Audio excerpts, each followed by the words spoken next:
Hi friends, మీకు ఈ video నచ్చితే లైక్ చేయండి, సబ్స్క్రైబ్ చేయండి. వైష్ణవికి ఫోన్ చేసి, ఏంటి వెన్నెల, నేను ఇచ్చిన స్వీట్లు మీ ఉన్న వాళ్ళందరూ తిన్నారా? నేను అందులో విషం కలిపాను, దానికి విరుగుడు కావాలి అంటే నువ్వు నా దగ్గరికి వచ్చి ఈ ఆస్తి పేపర్ల మీద సంతకం చేయాలి అని చెప్పేసి బెదిరిస్తూ ఉంటుంది.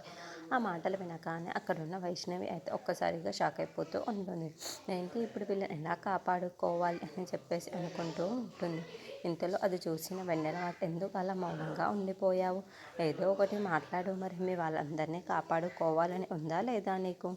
మీ వాళ్ళందరినీ కాపాడుకోవాలని ఉంటే నువ్వు వచ్చి సంతకం చేస్తే చాలు, దానికి విరుగుడు నేను ఇస్తాను కదా అని చెప్పేసి అంటూ ఉంటుంది. ఆ మాటలు వినగానే అక్కడున్న వైష్ణవి అయితే ఒక్కసారిగా షాక్ అయిపోయి, నువ్వు అనుకున్నట్లు నేను వెన్నెలనే కాదు వైష్ణవి, ఆ విషయం నీకు తెలుసా అని చెప్పేసి అడుగుతూ ఉంటుంది. నేను ఆస్తి పేపర్ల మీద సంతకం చేసిన వేస్టే, నేను వైష్ణవిని కదా, వెన్నెలని కాదు కదా అని చెప్పేసి అంటుంది. ఆ మాటలు వినగానే అక్కడ ఉన్న వెన్నెల ఒక్కసారి షాక్ అయిపోతుంది. వెంటనే నవ్వుతూ, ఆ విషయం నాకు తెలుసు, కానీ అయినా ఆస్తి పేపర్ల మీద సంతకం చేయాల్సిందే వైష్ణవినే. మీ నాన్న పోతూ పోతూ వెన్నెల పేరు మీద రాయలేదు, వైష్ణవి పేరు మీద ఆస్తి పేరు రాసి పెట్టాడు.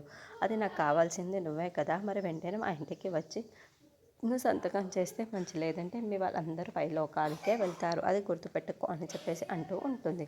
ఆ మాటలు వినగానే అక్కడున్న వైష్ణవి ఒకసారిగా షాక్ అయిపోతూ ఉంటుంది. ఇంతలో అక్కడున్న వైష్ణవి ఏం చెయ్యాలా అని చెప్పేసి ఆలోచిస్తూ ఉంటుంది. ఇంతలో అక్కడున్న వెన్నెల, నందిని వాళ్ళు అయితే, ఏంటి ఆలోచిస్తున్నావు, ఆలోచించుకుంటూ ఉంటే మీ వాళ్ళకు దగ్గర పడతావు.